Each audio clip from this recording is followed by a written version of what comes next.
Beyond any reasonable doubt, the new science is showing us that our hearts do much more than simply pump blood through our bodies.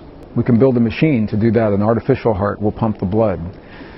But we now understand that our heart does much, much more than simply pump blood. That our heart literally has its own brain. It is called neural intelligence.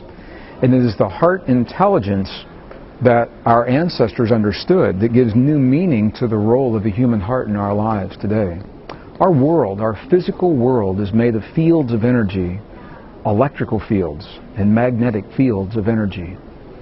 I remember as a scientist understanding the role of electrical and magnetic fields in our bodies and our world and thinking, if we were ever going to interact with our bodies, if we want to heal our bodies, we want to create peace in our families or our communities, we must speak to the fields that connect all things. We must find a meaningful language, a non-verbal language that communicates with the stuff that this world is made of. And this is precisely the essence of our most ancient and cherished spiritual traditions.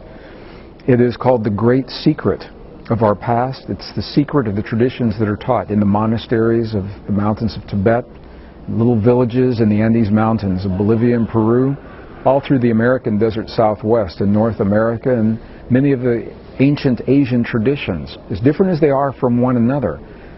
The bottom line, the through line, is that they're all speaking about an experience, an inner experience that we have focused on our hearts that allows us to deal with the changes beyond our bodies in the world around us.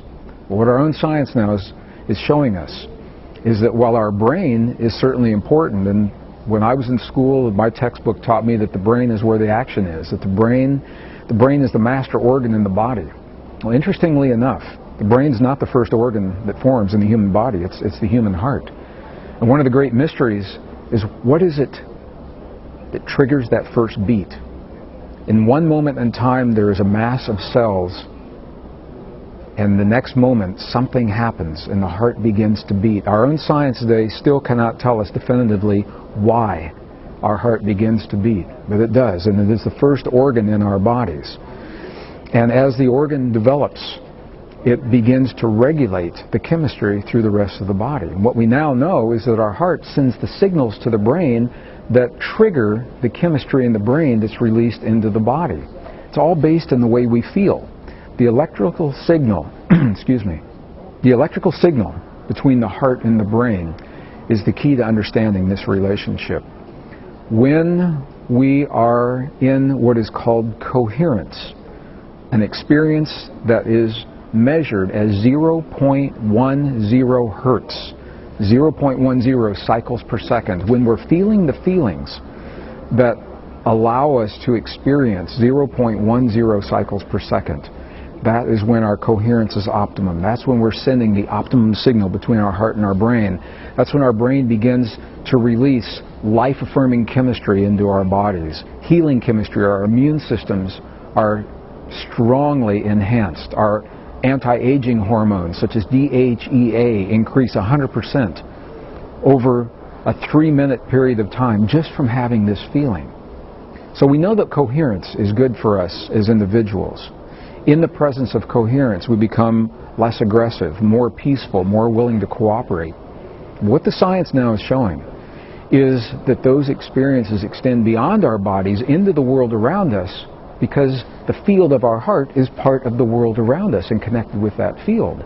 So that when individuals can find a way to create coherence in their lives and become more cooperative, less aggressive, more willing to solve problems together, that experience is transmitted in this field, and others begin to find the same experience just because they're in that field, without consciously doing anything else. What this means is that a relatively few number of people that learn the language of the heart can benefit many people in our world.